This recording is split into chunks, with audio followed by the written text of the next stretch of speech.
Yeah, I missed her talk last year. I think she had one, right? Yes, yes. Yeah, and I missed her, so I really look forward to it. Oh, perfect. Sean, I'd like to do some more traveling. Haven't done a lot, but here to see what's going on. Anything you want to learn specifically from Stephanie that you want her to cover? Just in general. Just in general information. All right.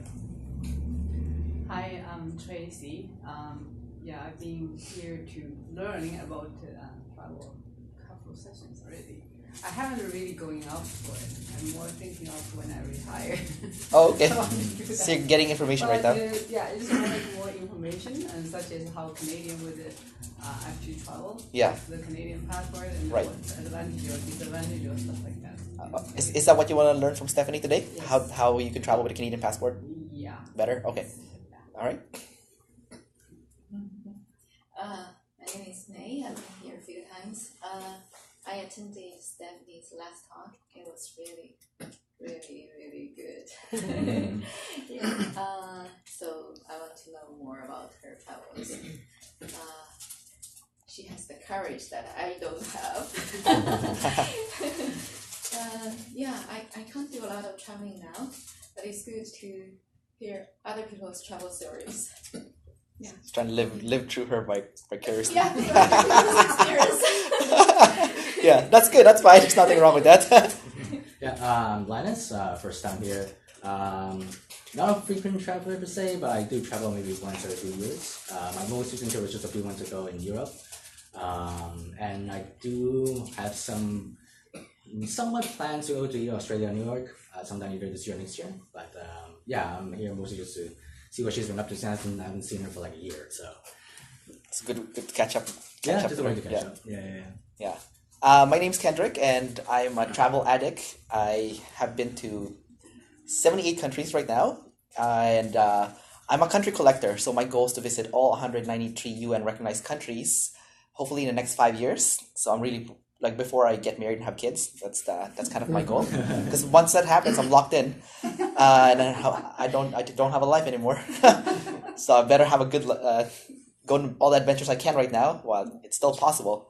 The way I travel, I divide it into 3 different sections. So there's countries that I really want to explore thoroughly. So I spend longer there, like 1 month, and just really get to know it. There's countries where I just want to see specific things, like let's say Angkor Wat in Cambodia, or the Great Wall of China, or Taj Mahal in India. Like I just go to those countries specifically for those wonders. And in those countries I don't really care to visit. I'm just there to check it off. Like I just went there, tick, and I'm out. So that's kind of like how I plan my travel.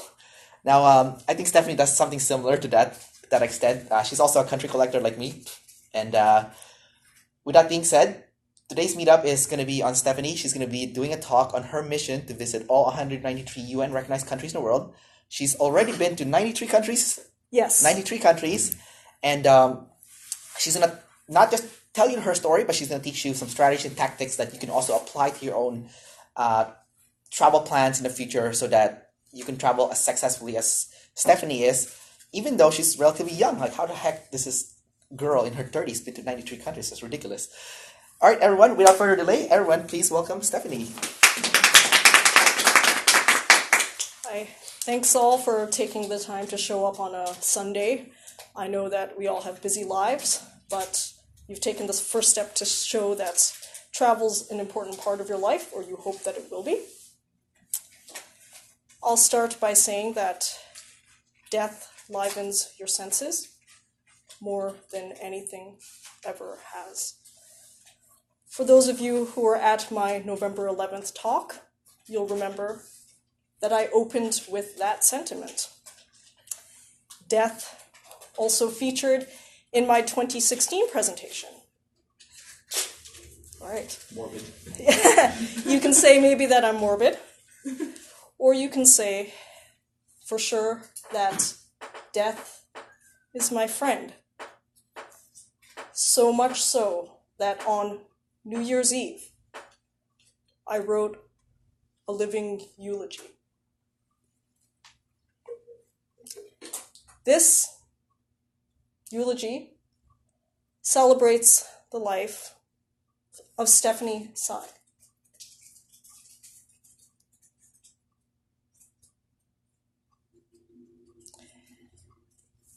what would one say about her? Most who've had any experience with her whatsoever would describe her as boldly herself, regardless of the consequences. She strived for personal integrity over societal integrity, being most dedicated to her personal value system. Her personal value system was uniquely different than the majority, but she created it from intellectual honesty, rationality, and consistency. Her first and foremost value was adventure, the new, and the creative, and the enlightening. She shared all 7 continents with her mother and her brother, and later danced into the record books as the first Canadian woman to explore all 193 UN countries. Every single new activity she could engage in, she did, including base jumping and bush camping through Africa. All the while, she created art from her pursuits, mostly live video stories and guitar covers. Her art about the world found its way around the world through YouTube and live presentations. That was the more sentimental written version of my eulogy. Just this Wednesday, after Kendrick and I rushed to meet up together, I felt inspiration to film, or more accurately, cut together a trailer for my YouTube channel, and that served as sort of a dynamic version of my eulogy, and I thought, I'm going to show that because I'm pretty happy with the way it turned out despite my amateur video skills.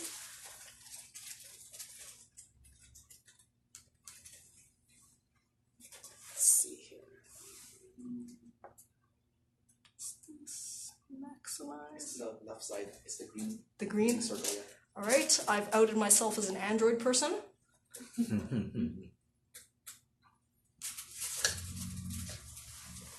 What the fuck's a Holy Virgin, you ask? Let me explain. The Holy Virgin is about X-rated existence and comedy, like only this version can do. Yes, I'm really a virgin in my 30s. I've yet to fuck, but save your crocodile tears. My life is fucking fun, and I'm an adventure whore. Makeup-free Mondays, you'll laugh as I create one take unedited art, mostly guitar covers. Travel Tuesdays, you'll explore those normally glossy Instagram destinations unfiltered as I air previously live video streams and other raw footage. What the fuck Wednesdays, you'll exclaim, what the fuck, as I do weird and extreme shit, like skydiving. Fierce Fridays, you'll ooh, ah, and freak out as I interact with wild and habituated animals, including apex predators. Slutty Sundays, you'll choke but also relax as I reenact my real-life smut drama comedies in ASMR style. I specialize in one-take and unedited videos, except some technical work on Slutty Sundays, and of course, this trailer. If you want perfectly manicured and curated content, go fuck someone else. As the lazy person I am, only Travel Tuesdays and Fierce Fridays will be consistently scheduled. Travel Tuesdays are every Tuesday and Fierce Fridays are every alternate Friday. But true to my creative and spontaneous self, I'll be uploading whatever moves me whenever. In particular, I'll be live streaming my travels on YouTube from now on. Come, you could use a little Horley Virgin in your life. This wild male line agrees. Sup to me now.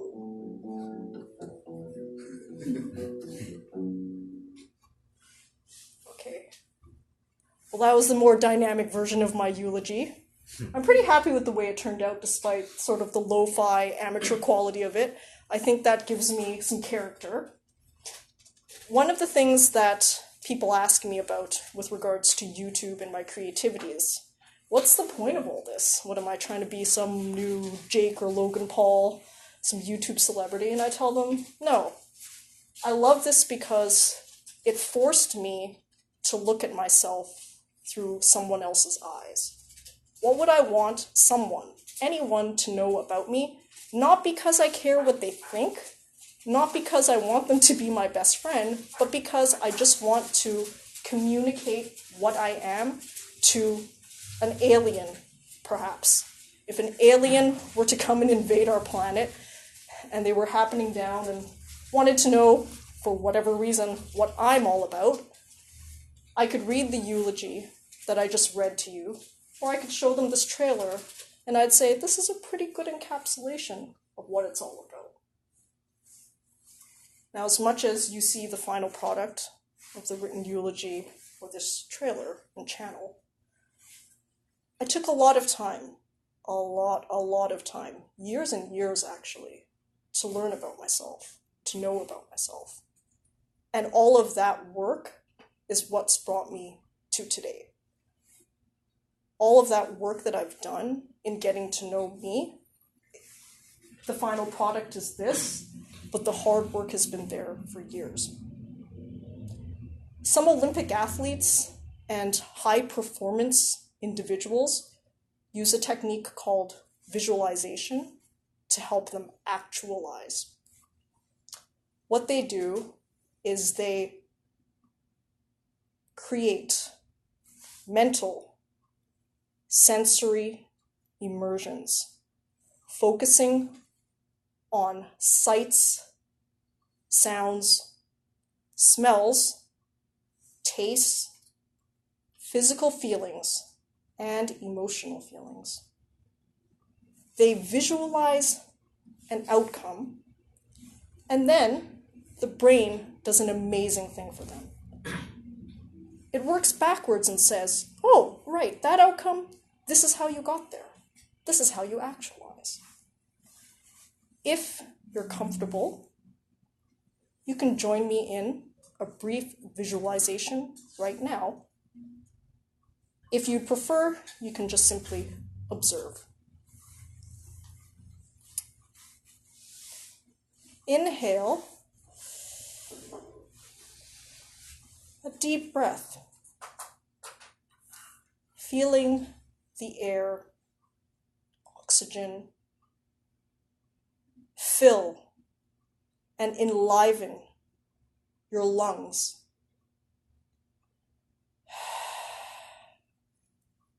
Exhale, feeling the oxygen nourish your whole body. Inhale, a deep breath, feeling the oxygen fill and enliven your lungs. Exhale, feeling the oxygen nourish your whole body. Inhale, a deep breath, feeling the oxygen fill and enliven your lungs. This time, exhale, feeling the nourishment from the oxygen transfer from your body to the earthly soil around you.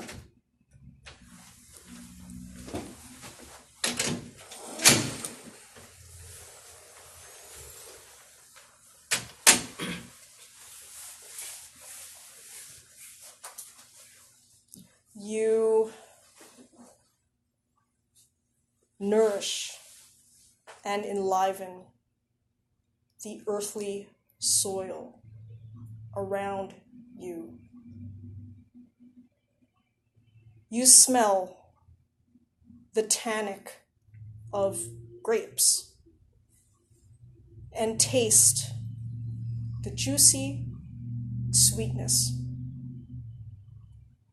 as you hear your mouth chomp, chomp, chomp. The grapes look a vital green, and they feel smooth, silky smooth. You are at peace, knowing death is birth, and you simply change form. Before you change form to your human form with you, what about as you up comes up? If you have the opportunity, you can write down whatever it is that has happened inside you.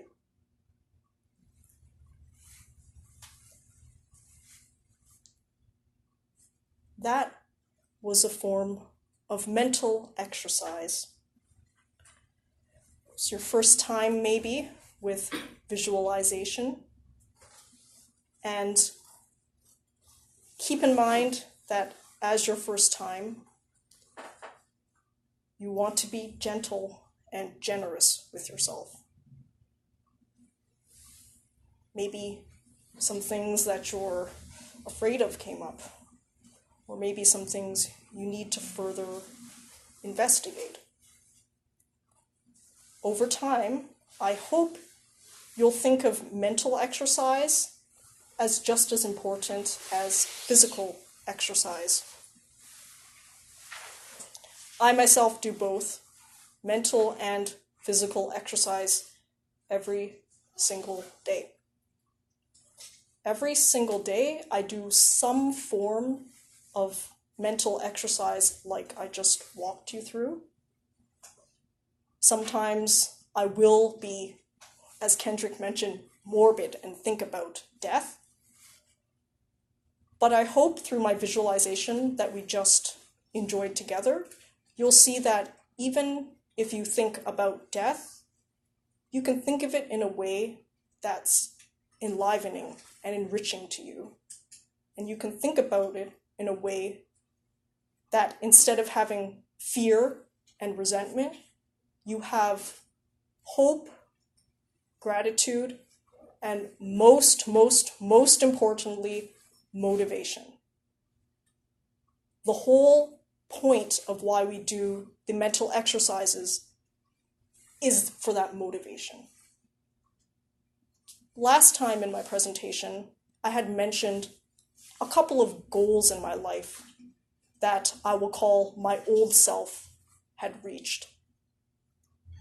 They had to do with money, and they had to do with career, and they had to do with education. By all accounts, A+ for me because I reached those goals. My mom was proud. She bragged about me to her friends. I should have been happy. I had reached those goals. Why was I sad? Why was I still searching? I took many, many years to realize that the reason is because I never took the time to know myself, to really know myself inside, and to find goals that resonated with my values. I've talked about this process for maybe 10 minutes now, and I'm giving you the very Coles Note version of what I did. But trust me when I say that this is a long process. It could even be a lifelong process. I might look back to this trailer in 3 years and think, ooh, wow, that's what that person wanted? I doubt that'll happen with how much I know myself now, but it could. And if you never take the time to really know yourself, you first never take the time to have goals that motivate you, but more importantly, you never take the time to realize why you fail miserably at those goals. We're all adults here. We've lived varying numbers of decades, but we have quite a lot of combined experience among us. Why is it that people teach their children that they can be anything they want to be until you're 18? No, then when you're 18, you have to fit in a box now. How about we start thinking about the best advice that we provide to children when they're really little and start taking it ourselves? In my eulogy, or in, I'll call your goal-setting visualization, you might find that a number of big concepts come up. For me, adventure, personal value system. If you look at these words, you think to yourself, what does that mean? How do I do that?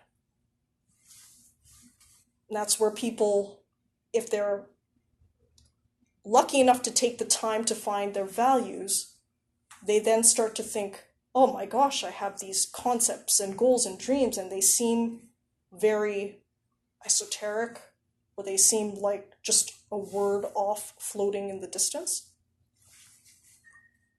What I then did is I took some of those words and concepts and started mapping out in forms of mind maps, where you draw in the middle the word value, and you just start branching off. Oh, what does value mean? Oh, value, adventure. What's adventure to me? Well, skydiving, base jumping, traveling, 193 countries. Oh, great. 193 countries. There's a number. There's something concrete there. Can I take that and have a plan that actually resonates with my values? So I took that one because it was the only one that was more concrete in my eulogy, and I worked from there.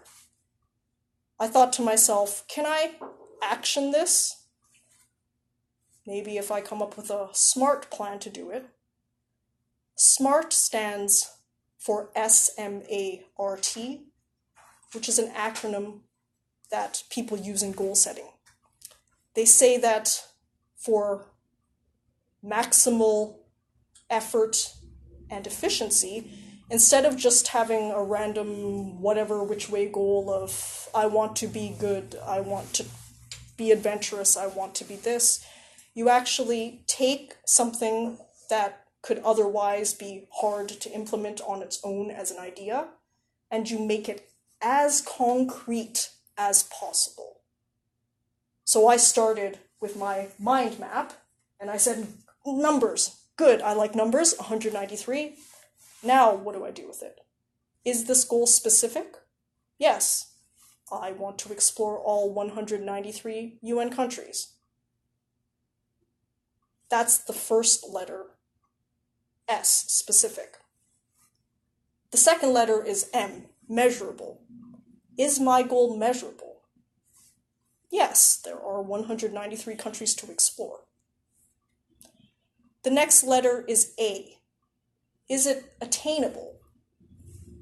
I've achieved 93 countries of 193 in the past 5 years, and this goal of 193 countries I've allowed to be a lifelong goal, so I have the rest of my life. I'd say that it's attainable.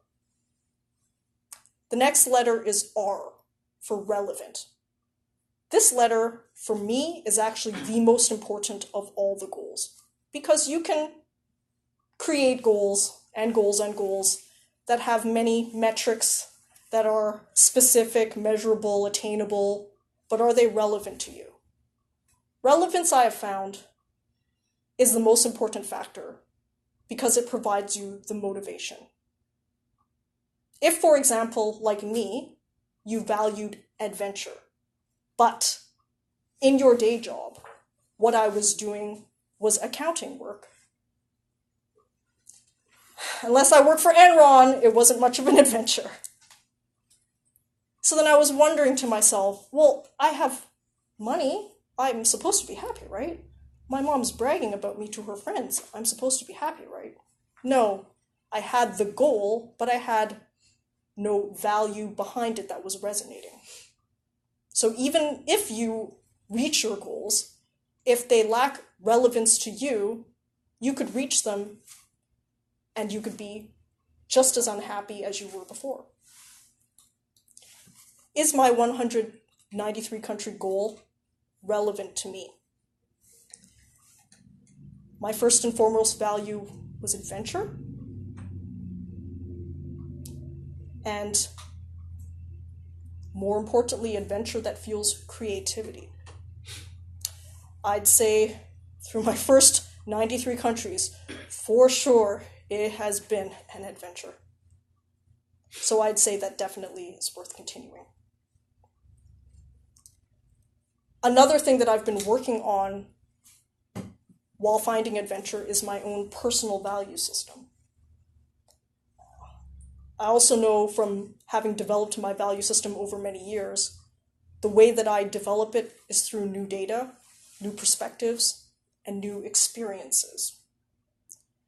And those, while I can find them around in my familiar environments, if I search hard enough, the easiest way to find newness is new countries and new people and new ways of doing things. Then my 193 country goal helps me advance my personal value system. So the most important letter in the acronym is R, relevant. And the 193 country goal meets that. The last letter in the acronym, S-M-A-R-T, T is for timely. This is one where the goal that I've picked deviates a little bit from what the norm advice would be. Most people would suggest that you actually have a more specific time limit other than your whole life. But for me, this last timely element is a way for me to say, even this 193 country goal is actually way too big to actualize on a day-to-day basis. It's more concrete than, say, adventure in general or personal value system in general, but it's still way too big to motivate me day after day after day. So what did I do with this? I just kept drilling it down.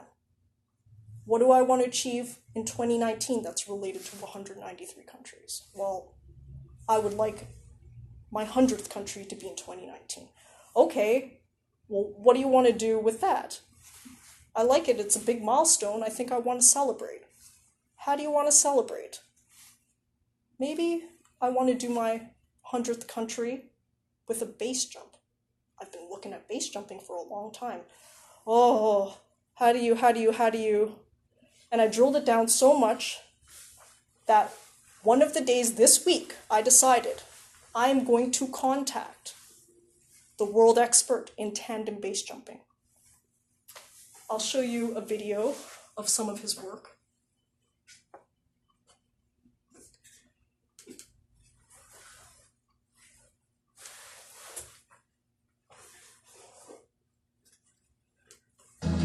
Literally signing a life away to go base jump, which is awesome. Something you can't do anywhere else in the world. So take an elevator to the top. Does anybody recognize this man?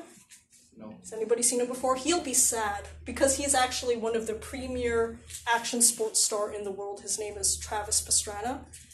And he has done every batshit fucking crazy thing ever that you have ever conceived. He's once jumped out of an airplane without a chute.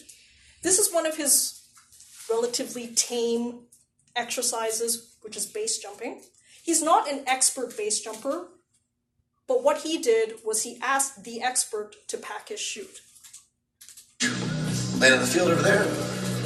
Go have some breakfast. Should be a great start to the day. This guy. This is the guy that I contacted by email. And I just sent him a simple email. I said, hey, I am looking to backpack my 100th country in 2019. And I'm wondering if I could do a tandem base jump there. He responded personally. It's really cool that you're going to 100 countries. I myself have only been to 30 or 50. I emailed him back. Got some catching up to do then, boy. But I've never base jumped, so we're even. He told me that he'd be doing some jumps in Panama from a building. I said, I've already been to Panama and I don't want to do a building. How about an earth jump? So he suggested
this is the perfect lead into the next major part of my talk, which is safety. People will look at me and say, you're fucking nuts. 193 countries is already crazy enough. Wanting to do this kind of thing. I'll give you some statistics about the sport of base jumping. If anybody feels their body tremble at the thought of jumping out of a perfectly good airplane, this sport of base jumping is the highest fatality extreme sport in the world when you combine it with another related sport called wingsuit proximity flying. Okay. Some of you here have known me for more than 2 decades. And you'll know that my undergraduate was actually an It's so bad that I forgot what to say. My undergraduate was in electrical engineering, and I subspecialized in critical systems with risk management. At that point, I spent a lot of time calculating numbers related to risk and how to make things safe. Now, while a decade removed from that sort of work, I've lost all of my quantitative abilities, I still have a general sense of how to keep myself safe. And one of the general senses that I have is that I've now outsourced all of that quantitative risk work to some specialized people who do that work on all of our behalf. 2 organizations, Travel Insurance and the Government of Canada. They do everything that I used to do as a tiny peon in my desk, and they've got the access, the resources, and most of all, the expertise to tell us what we need to know. If you've ever heard of a man named Colonel Commander Chris Hadfield, he's one of our famous Canadian astronauts. He did a TED Talk once on the difference between fear and danger. He said that there's a big difference between things that will actually kill you and things that you only think will kill you. He stresses a quantitative approach to determining which thing you're dealing with. Now, as much as I used to have the quantitative ability to calculate all that, I don't anymore. But that's okay, because I don't have to. The simple rule of thumb that I use to keep myself safe is I ask myself one question and one question only. Would a travel insurance company insure me in a specific country and for the activity that I want to do for a price that I can afford? Why do I rely on the insurance industry to do all of my risk calculation for me? The very simple thing is that they want to earn money. They specialize in situations where if something wrong goes wrong, then they'll need to pay. But mostly it'll be okay. So if they've done the math and they can provide an insurance policy that covers you for something that you can afford, that means they've done the math and they say, I'm willing to take that risk. Because I know the mindsets of those math nerds sitting at a desk, I trust them with my life. So if they say I'm okay, I say I'm okay. I can obtain insurance to perform base jumping around the world under what's called an extreme sports rider. So I would have to add a top-up to cover sports like this. And this is a relatively new thing. Even just a couple of years ago, they would never dream of covering things like base jumping or mixed martial arts. But they've expanded into it because they realize that most people who undertake these thrill-seeking adventures don't actually want to die. They just want to have fun. Now, how are you going to take something that's the highest fatality sport and make it safe for you? First, insurance has told you it's possible. Second, I think to myself, who would I ask to tandem base jump with? First, I would ask one of the only legally licensed people to do it in the world, the man who had packed the chute, Sean Chuma. Secondly, I would think Travis Pastrana is one of the biggest action stars in the world, and he trusted Sean to pack his suit. It's good enough for me. The only question would be, would Sean want to do something like this? Now, I could have sat in a little hole and said, well, I'm a nobody. Why would Sean want to take this on? You don't know until you ask. What could have happened is that I could have emailed and received no response. What I would have done is I probably would have continued to email him on and off throughout the year, and maybe as the years continue, if I still really wanted to base jump. I would recognize what's in my control and what's out of my control. What's in my control is that I can contact the world expert. What's out of my control is whether the world expert wants to mess with me. But I have set a bright line for myself. Insurance has said that I can do it, but I want to make sure I do it safely. And I could probably find some random person who base jumps. I actually found such a person in Africa. He is a base jumper amateur. I could have asked him, hey, strap me to the back of your chute and let's go for a spin. That's why it's the highest fatality sport. Not because the sport itself is so inherently dangerous, but because of how people choose to do it. In order to safely even think of base jumping, they recommend that you should have at least a couple thousand skydives. What some people do is they do a couple hundred skydives and they think their canopy skills are good enough and they start jumping off of base. Base stands for buildings, antennas, spans, and earth. And they just start jumping off of things. And some people who look at base jumping would say, why is it so much more dangerous than skydiving? It looks like the same thing, except you're jumping off lower. That's the key, you're jumping off lower, so you have much less time to react. When you jump out of a plane, just so you're aware of the safety mechanisms they have in place. They have a backup chute, so in case your first chute deploys and there's a problem, you have a second one. They have what's called an altimeter. So if for some reason you have a heart attack in the middle and pass out, they will detect at what altitude that you have not deployed a chute yet, and it will automatically deploy for you. The sport of skydiving is actually very safe compared to what people think it might be. Statistically, you're more likely to die in the car driving towards the skydive site than you are dying during your skydive. When I say this, people are really surprised. They'll be like, well, that makes no sense. With related to cars, another fact blows them away too. Despite what you might have heard on the news about people being kidnapped, which they are, or killed, more Canadians abroad are killed in car accidents than anything else. Yet we're here thinking about kidnapping and armed assault.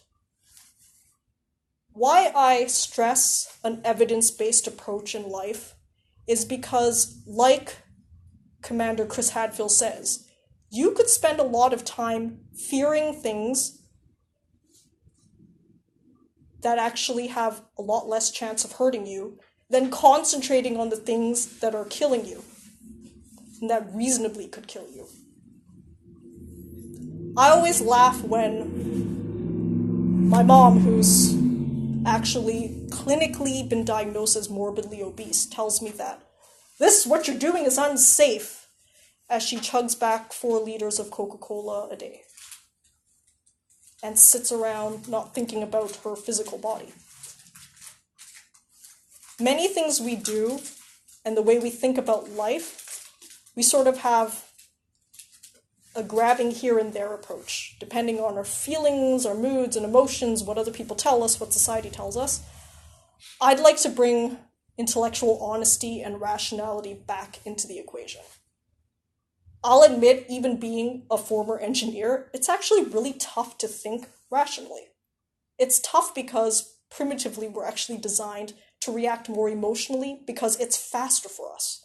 When those lions used to eat us for food, we had no time to think and calculate, okay, what are my chances of fighting this lion versus running versus energy into your cardio system so that you could run? That's what our old bodies were designed to do.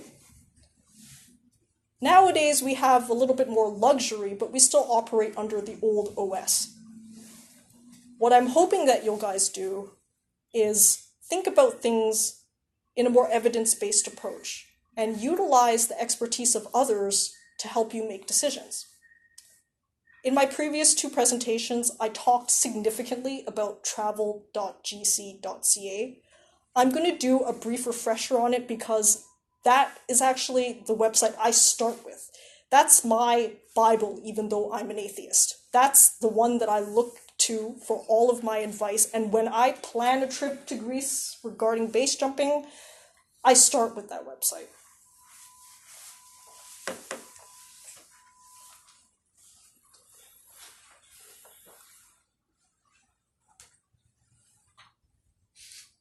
You have some GaryVee. Yeah, I love GaryVee. Yeah, well, you're going to love the ending then. Okay.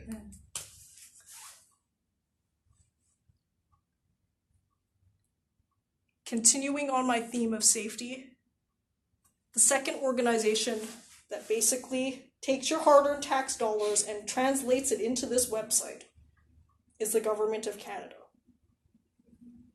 When people talk to me, they often talk about different news stories they've heard. My mom, oh my god, a Canadian was killed in Burkina Faso and there are 2 more suspected kidnapped. That's in Africa. You were in Africa. That was dangerous, see? You made a terrible mistake. As much as it's difficult, I always tell people, ignore the hearsay and even sometimes ignore the news. What they do is they just give you information. They give it to you. They give it to you in spades. They give it to you as much as you would want.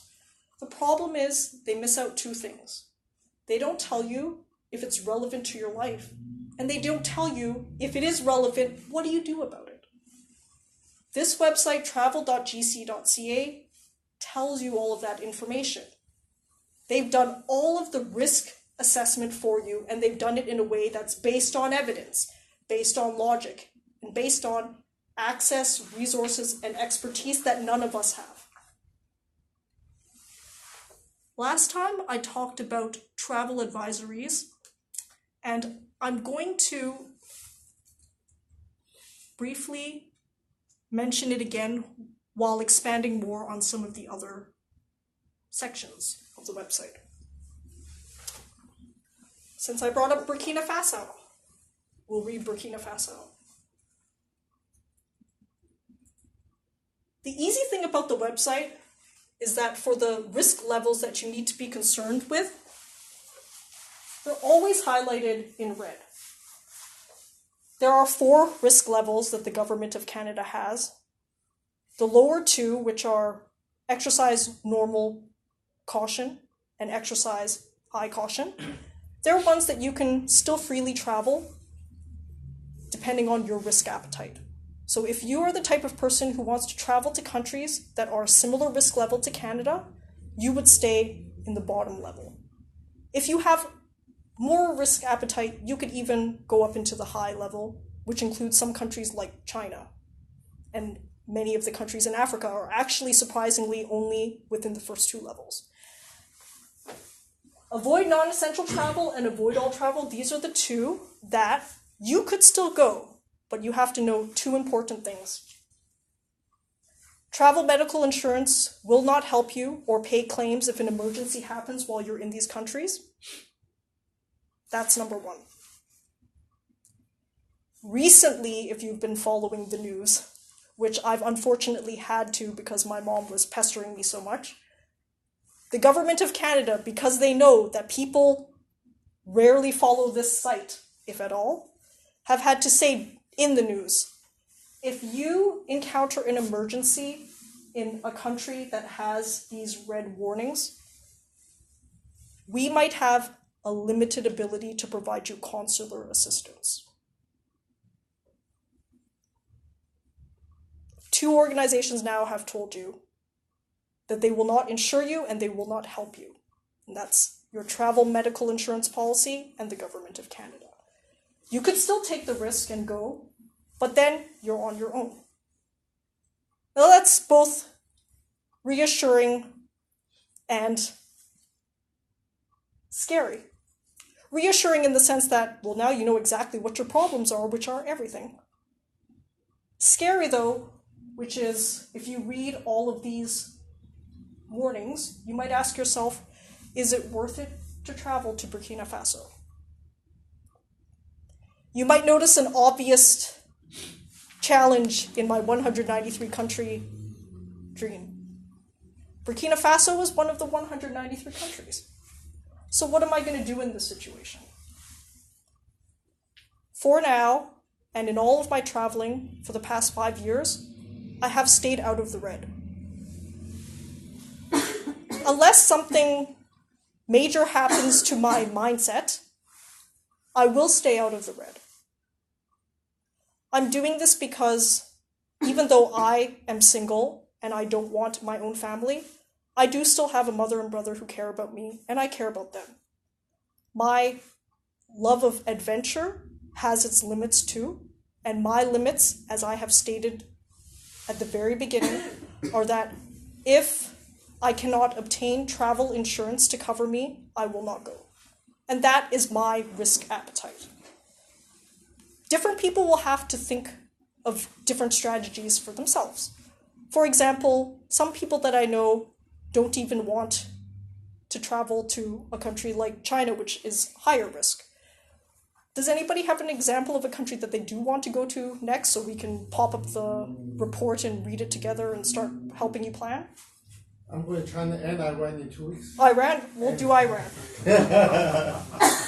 Or Congo. Democratic Republic. DRC. I want to go there. I'm going to pick Iran because I know that it has... On high. Yeah. It's still okay. As long as you avoid these 2 areas, Yeah. you have an opportunity to go to Iran. Now, even then, exercise a high degree of caution. I myself would be okay with these areas of Iran. I would stay out of these areas of Iran. This is a good example of a country where you might have to pick and choose. For some people, they might say, ooh, that's too much for me. I still want to go a level lower. So I'll pick a country that I know off the top of my head would work.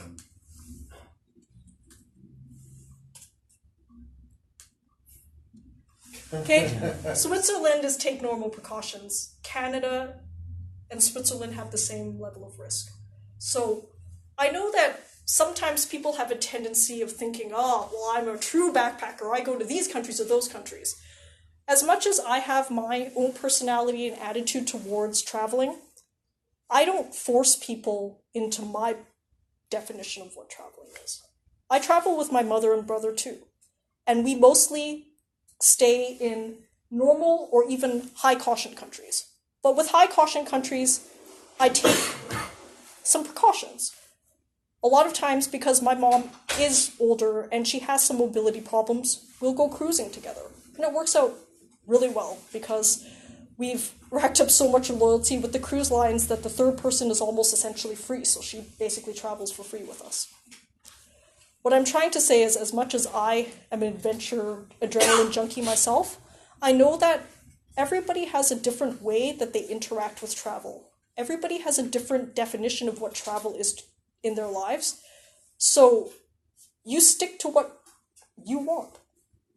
Switzerland is a beautiful country worth exploring, just like Iran is. The beauty of having 193 countries in the world is you will 100% find something that works with you and fits you. 100%.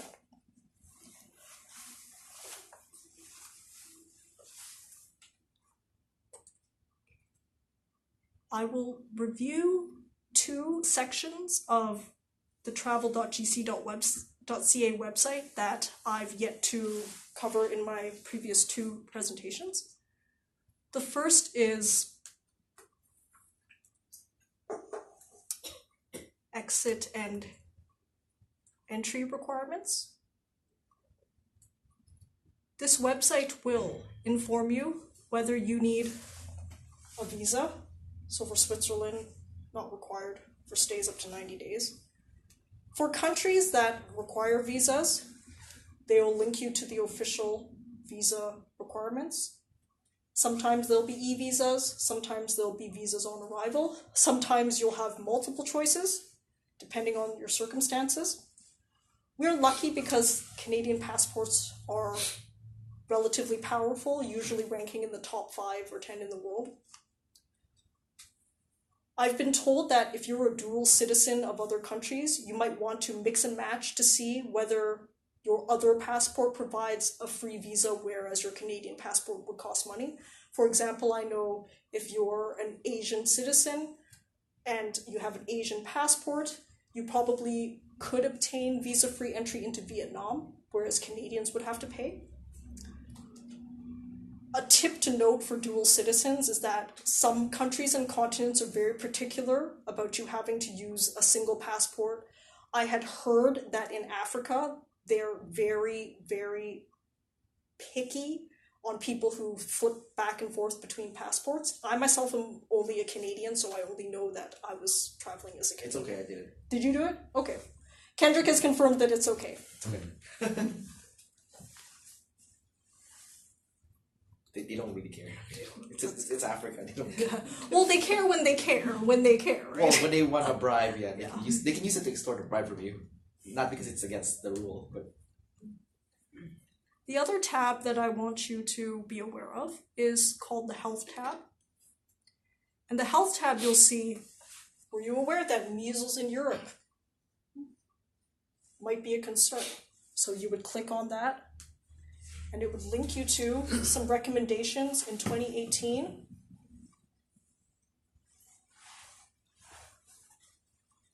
I'll add a note for some of these people who have heard of this anti-vaxxer movement. If you have even a hope in hell of traveling around the world, you should vaccinate yourself.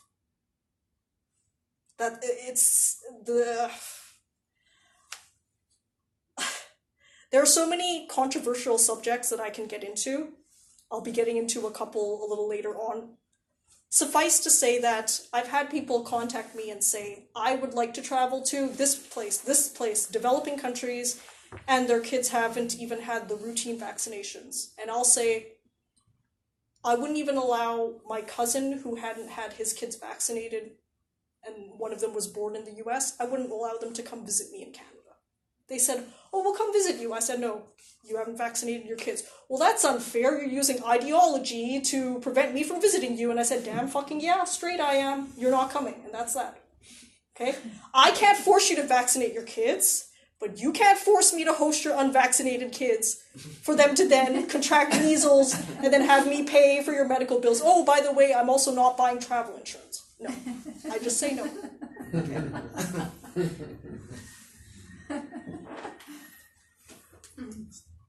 30 minutes, Steph. Okay. Talk a little bit about the vaccines. So one of the important vaccines is yellow fever. Some countries will require you to have a yellow fever certificate, and this section will tell you if that's the case. As a traveler who's been to 93 countries, I myself have my yellow fever vaccination. I also have Hep A and B. What else did I do? There's a certification for Hep A and B? No, but what I did is at Vancouver Coastal Health, you can ask them to print out an official log record, and I just keep it on me in case. I also took the oral typhoid vaccine. I chose oral because it actually lasts longer than the injection. I've considered doing the rabies vaccine, but I'll probably do it in a country that provides it for cheaper. For example, I obtained my yellow fever vaccine in the Philippines for $10 or $20 compared to $200 here. Oh my god. Some people will ask, oh my god, vaccines in the Philippines. You'd be shocked because Philippines actually supplies a lot of overseas seamen, cruise workers, and they have one of the most efficient yellow fever vaccine clinics in the world. They open their hours like business hours. You walk in, everything is clean, efficient, and that's because their business livelihood depends on it. I know sometimes you hear about, oh my god, third world country, medical care, what about that? If you're caught in an emergency situation, you might have to rely on those systems. That's not the default, but what I'm trying to say is that many of these countries actually provide modern medical care and systems. And for me, like Patty, who had suggested about the vaccines in different countries, I found that that's actually a good way to save on some money. If you want to take a brief break now, we can Anyone do need that. to go to the washroom? Yes. Okay, washroom break, everyone. If anyone has any questions for for Steph while she's Yes. while everyone's running to the washroom, go ahead. Yes. Any question for her? Washroom break. Where did you get the emails of those extreme athletes? Research. So this is something, the base jumping, that I have been thinking about for a long time. And because I follow extreme sports, I knew that he was the only one who does it. It's actually very easy to find because you would search tandem base jump and then only one company would pop up as being licensed to it. So it's actually very easy to find. It's just about whether those people will contact you back. And you'll never know unless you mentioned before that I was prepared that he might say no or not respond anyways. In that situation, I was also prepared that maybe that wouldn't be something I do. So I've set the parameters for myself very clearly. Many people think he's crazy, or people who do this sort of stuff crazy. But he stresses that he's still alive, and he has some of the best people in the world working on the stunts that he conceives. He's done many behind-the-scenes documentaries where he has a stunt that he conceives, and then people around him say, bro, it's too much, you can't do it. And then he'll pull the plug. He's a father with a wife and 2 kids. So he has people to think about.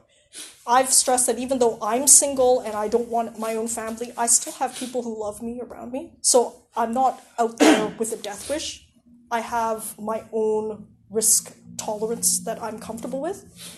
The important thing for each person to know is that risk tolerance and comfort is a very personal thing. Only you will know what you're comfortable with. What I provide as a resource is travel.gc.ca so that you can make the best informed decision. But even this website can't make the decision for you. What they have done, though, is that they have stratified your risk level so that you can say, I want the same risk level as Canada, then you have a whole number of countries that you can choose from. I'm okay stepping outside of the risk levels of Canada, they have a whole other set of countries that you can choose from. The only countries that they wish you stay away from are the ones with the official travel advisories on them. And even then, they don't stop you from going. They just let you know that you're on your own. An interesting case recently is a couple of South Koreans who were in Syria have run into trouble with their government because their government has actually threatened to revoke their passports and said, you've decided to travel to a war zone. If you die, you're on your own. And some people said, fine, let them be. But the government took the controversial step of suggesting passport revocation. Now people have been going back and forth. Well, if you revoke their passports, how are they going to leave? This is a back and forth thing. The government of Canada weighed in and said, that's probably not a step that we would ever take. But even then, consular assistance would be limited. So if you know your risks, some people would still be willing to go to those countries. They do. Oh. Some people are still willing to go to those countries, and they make their choices. I hope they've made their choices after thinking about all this stuff.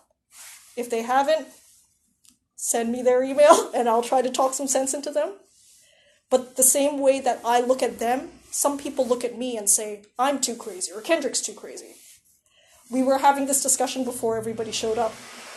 When Kendrick traveled for 380 days and it was, 80 plus countries? Something like that? 70. 70 countries, I said, that's way too much. That's too many countries in too short a time. And then the next year, I traveled to 37 countries in 7 months.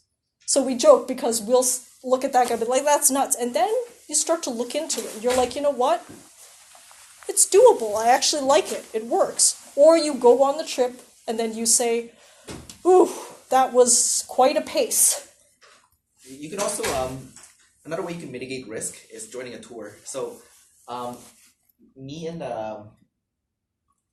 Tom here, we've both been to Venezuela. And if you look at Venezuela, it says avoid non-essential travel, and there's a big red thing on it.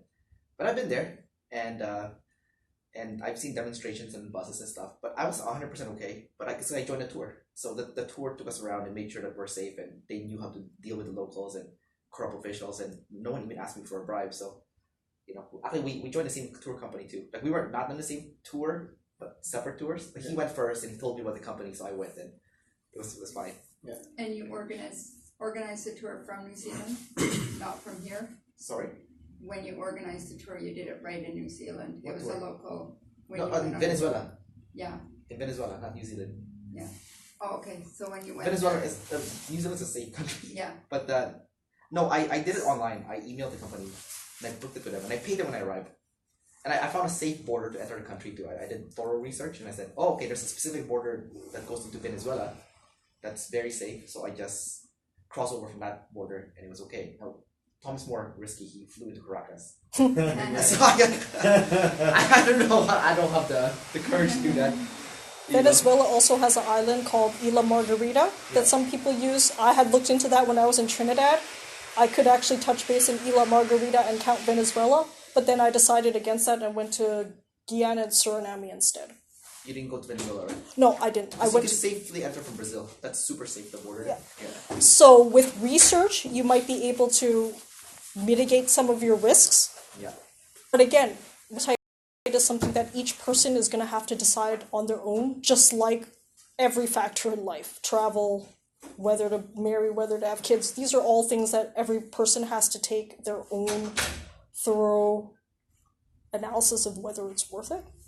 The beauty about travel is that you can do different kinds, and there's so many options, from ultra adventure to relatively safe. And you just have to know the resource that has helped you rank them. The last thing I want people to do is think, oh, I heard that guy say this thing about that country, that's too dangerous, or this, or when my mom said, you were in Africa. I told her, Mom, Africa's like 50 plus countries, and I was in the other side. When Ebola broke out... I think it's one country. Many people rushed to cancel their travel plans, including things as far away as Antarctica. I saw that, and I said, this is crazy. So I booked a cancellation and received 90% off the price. So when people ask, how did I go to Antarctica for so cheap? It was because I spotted where people did not have the risk appetite to go. I did. Because I said, Ebola's happening in West Africa over here. I'm going to South America and Antarctica over here.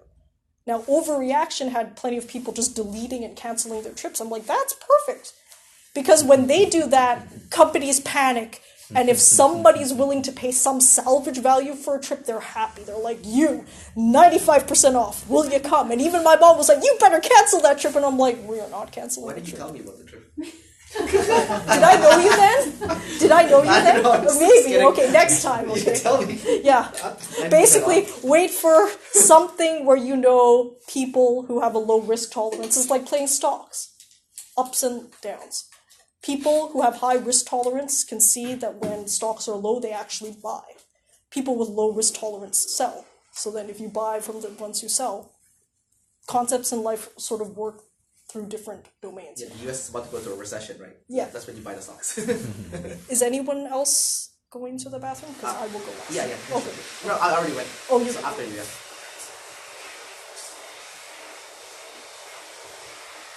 Kendrick, do you have any knowledge about dentistry in the Philippines? Or Yeah, I do go there.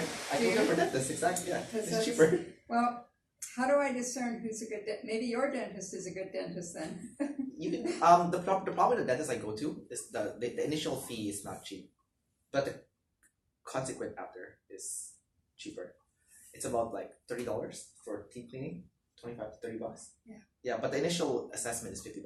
Mhm. So if you're willing to pay $50 for the initial assessment, the consecutive one is $25 to $30 Yeah. in Canadian. So I can refer you to a dentist if you want. So I actually just Okay. went last December to get Okay. I don't get my teeth cleaned in Canada anymore. Yeah. I do it overseas. Like I've gotten my teeth cleaned in Ukraine too. Yeah, it was like $20 I think in Ukraine, and man, their technology is much better than ours. Oh, wow. It's kind of like sad. Yeah, and they give you like goggles, and it's really. I feel like I was in outer space when I was in Ukraine getting my teeth cleaned by Ukrainian people. I didn't know what they were saying, but my teeth was clean. Let's put them under anesthetic. Yeah. Yeah, I see gold in some of those molars. Yeah. No, but no, it was good though. It was good. Yeah. Like I know a lot of people go to Colombia too, or Mexico to get their teeth cleaned. Like I was in Colombia, and there were so many Americans there getting their Yeah. teeth fixed. I was like, what the heck? Mhm. So. Well, I had work done in implants done in Puerto Vallarta, but I actually paid quite a bit for it, and Yeah. now I need to get it all finished. And so I was thinking of maybe the Philippines, but Yeah, they speak good, perfect English. I think, Yeah. so it's a good alternative for sure.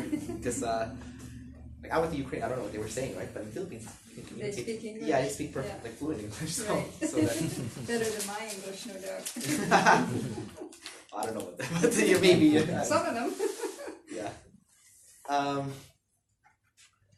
Let's see. I've also gotten my haircut in many countries. I've gotten a haircut in South Africa. I've gotten a haircut in Thailand. One in where else did I get a haircut in?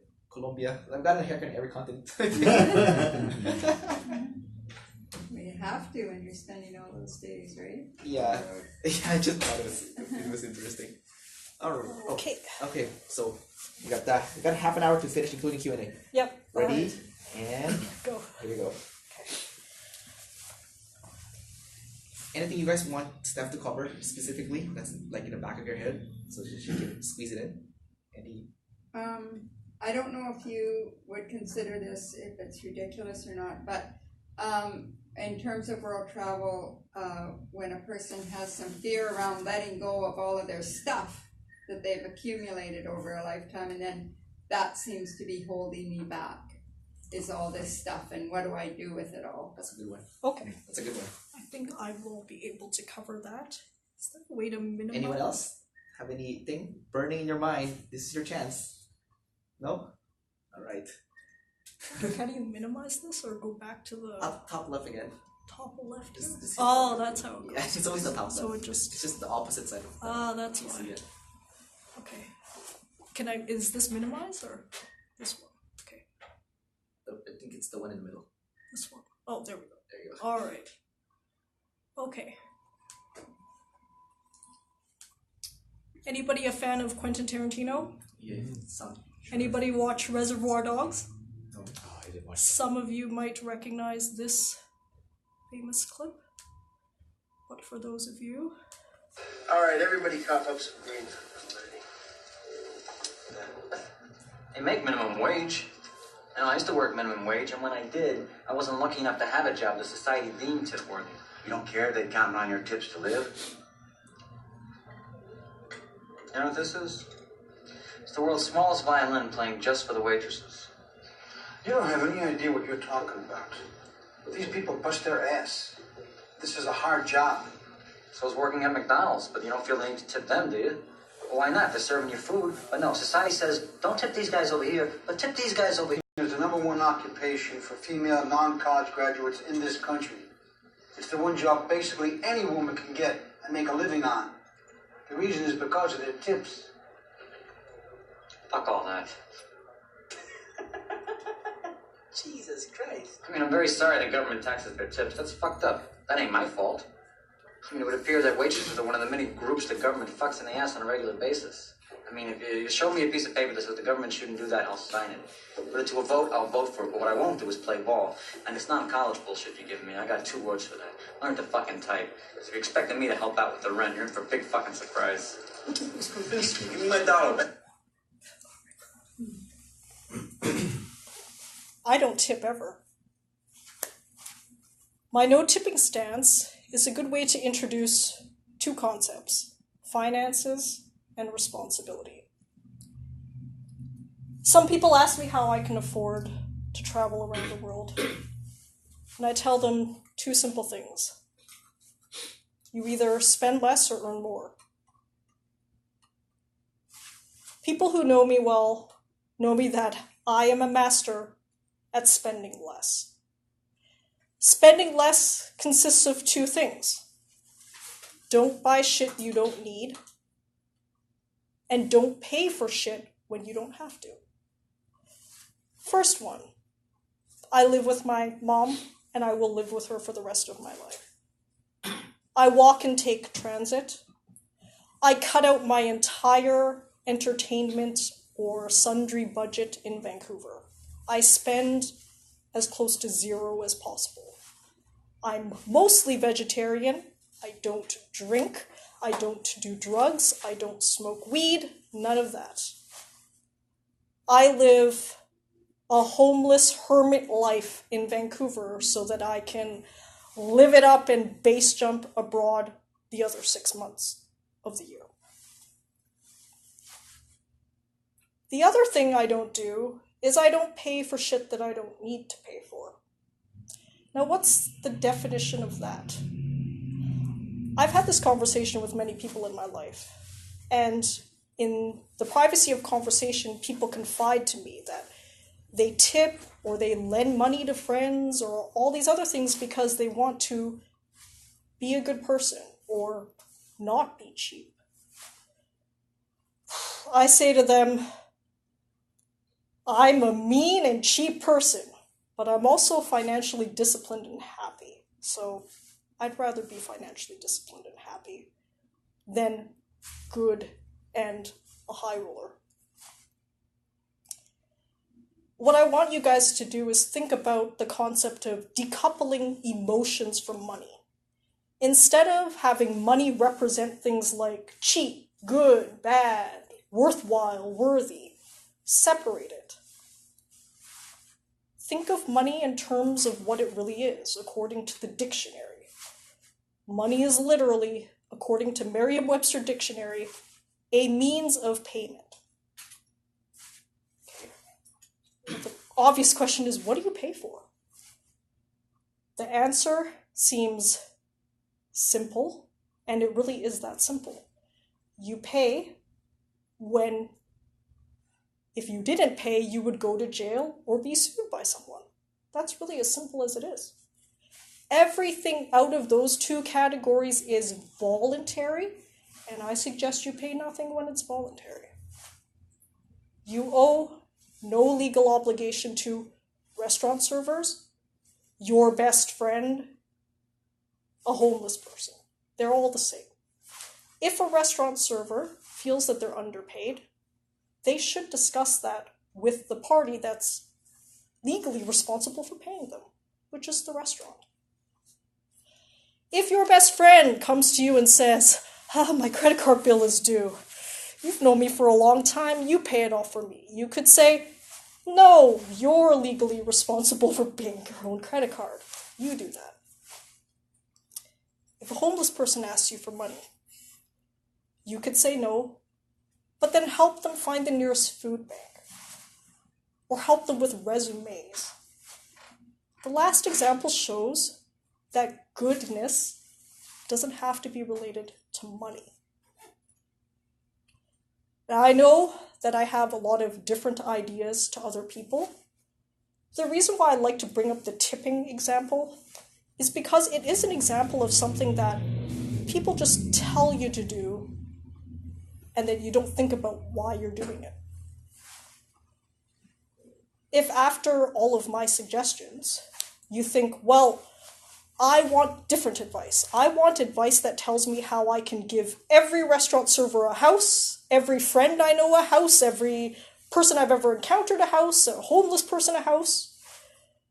I would suggest that you attend Kevin O'Leary's talk. He's one of the investors on Shark Tank. He might be able to tell you how you could buy a private island.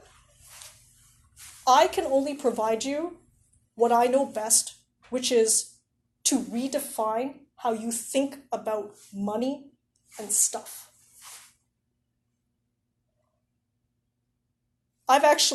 These two guys are good examples. How many times have I come with you to a restaurant and just sat there and eaten nothing? Actually, how many times have I actually eaten with you guys in a restaurant? I bet you could count. We gave you some food. So. Yeah, you gave me food. Yeah. But they will only give me leftovers. I don't sit there waiting for people to give me, because personal responsibility, as you can imagine, is like the golden rule.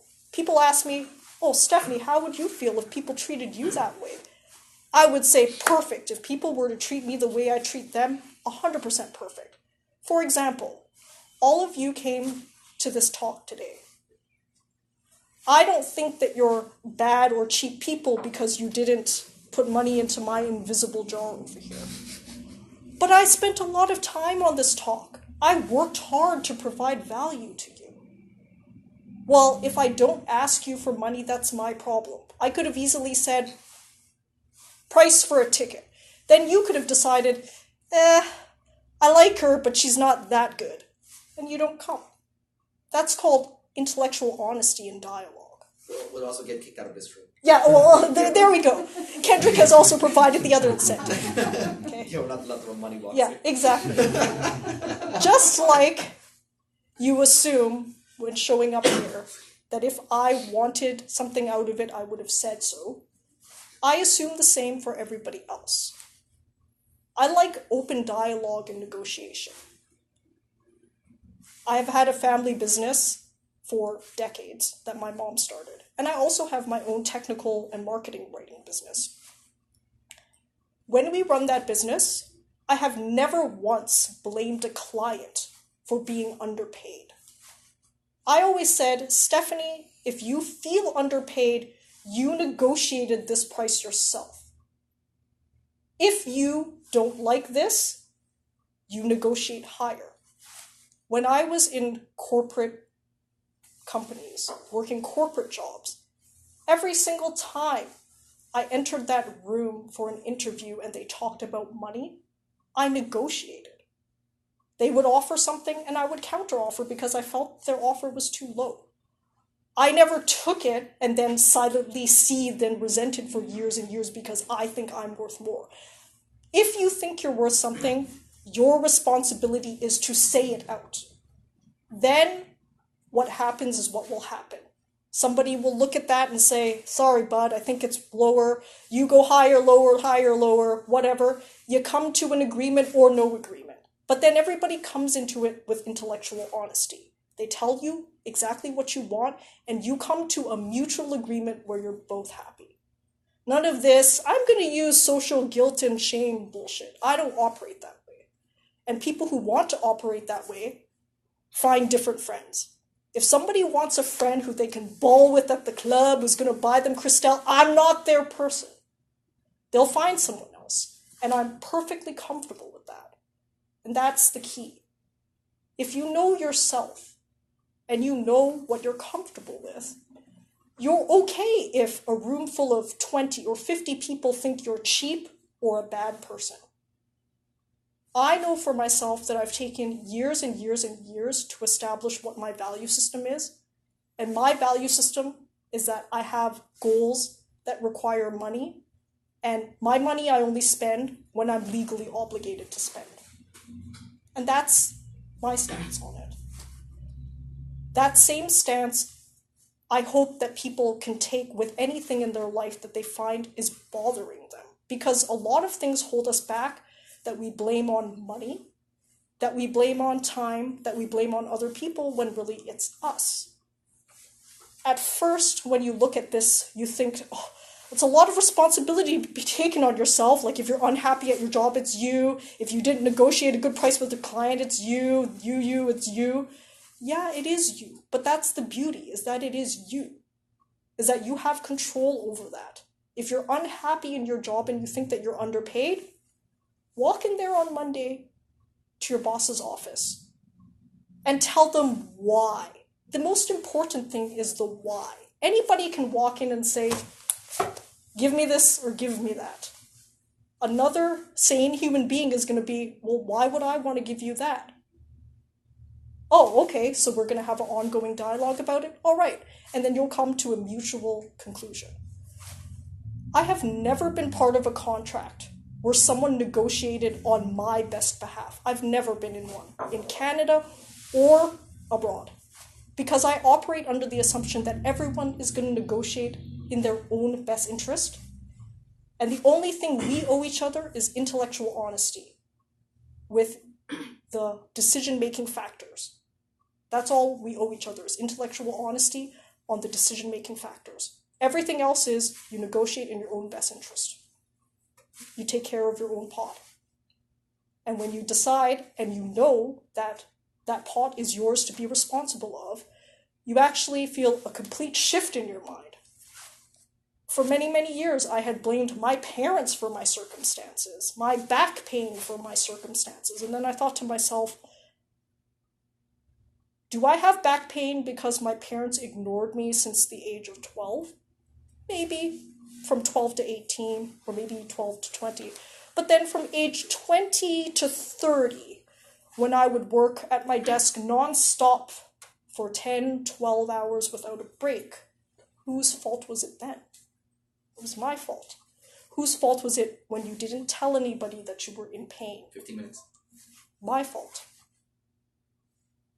When I realized that all of my habits were the ones that were affecting my ability to actuate my goals, a shift occurred. You know what? Maybe I better get up off this chair and fucking move my body around. And when I started talking to physiotherapists and massage therapists, they told me the human body is actually designed to move. You might find that your chronic pain since you were 12 that's been debilitating and affecting you from doing things in your life would be helped by movement. So then I thought, well, I've tried everything else. I might as well try that. When I tried that, everything changed for me. When I took responsibility for my own health, I started waking up at 5 a.m., 6 a.m. and walking before I would work here and work there and study and all this stuff, and things started changing. First with some physical changes. And then I started thinking, well, I feel good. I feel good enough to realize how shitty things have been up to this point. How much I've been doing things that I thought would bring me happiness that don't. And then everything changed from there. With regards to how we feel about ourselves, with relation to other people, humans are social creatures. We are that. I'm not saying that you completely cut everybody off. What I'm saying is that you cut out the people who are not aligned. And the only way you can do that is by truly being yourself. I'm under no illusions that all of you will be my best friends after this talk. I'm sure some of you think that I'm way out to lunch with either the tipping or the traveling or the base jumping or this, that, or the other. And I'm perfectly fine with that. Because I know that the people who are still around me, they have seen some shit. They have seen all of me in my glory and my shame, and they're cool with it. And that's what I hope for everybody, is that they have that level of acceptance. Because as much as I have argued with my mom, for example, about all of these things, she's still around and she still supports. The beauty is when you are truly yourself, you'll find people that are in your orbit that align with you, and then you mutually help each other that way, because that person in their own orbit, when they were themselves, they also aligned people that were aligned with them, and then this person over here, and then everybody in your circle aligns with you, and you align with them, and you mutually benefit each other that way. Our favorite fellow here, Gary Vaynerchuk, has something to say. Oh, you have a video of him? Yes, I do.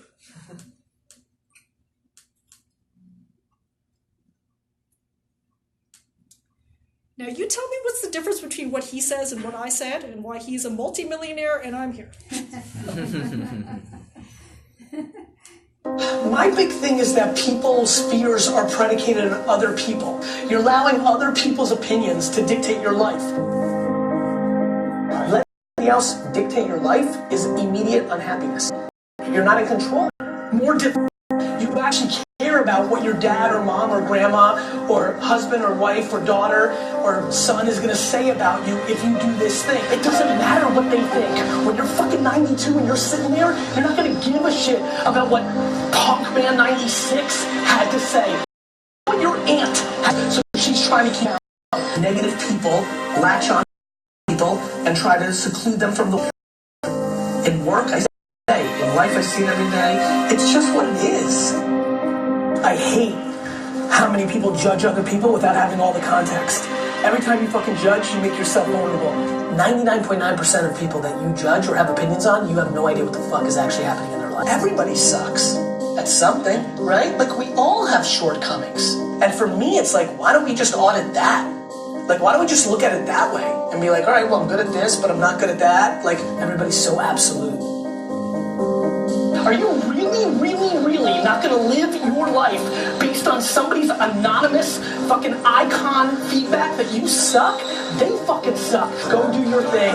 Don't listen to anybody but what's in your fucking mind and your fucking heart. And not living a life where you allow other people's judgment to dictate your behavior. You're letting your homie or your aunt or somebody else shit on you. It's going in your head, and now you think you're shitting on yourself. You're valuing somebody else's opinion too much. So many of you are going to be resentful and blame somebody else besides yourself. It's your fault that you're not doing your thing. And so the reason I think it's happening is the judgment of others. It's the same shit from 4th and 5th grade that we developed. This is very complicated, but unbelievably simple.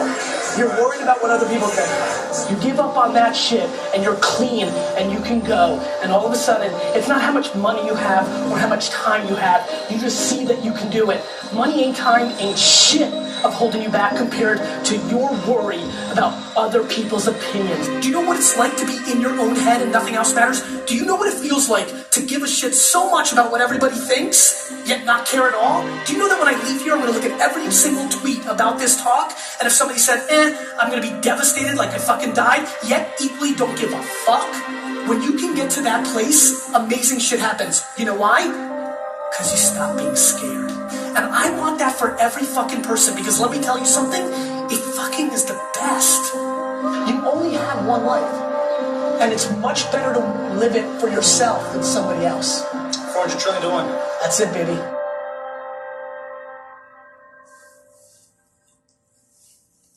Some people ask me how I can just come up and talk to a room of people. This talk, right now, just now, is the first time I've ever done it the way it's been done.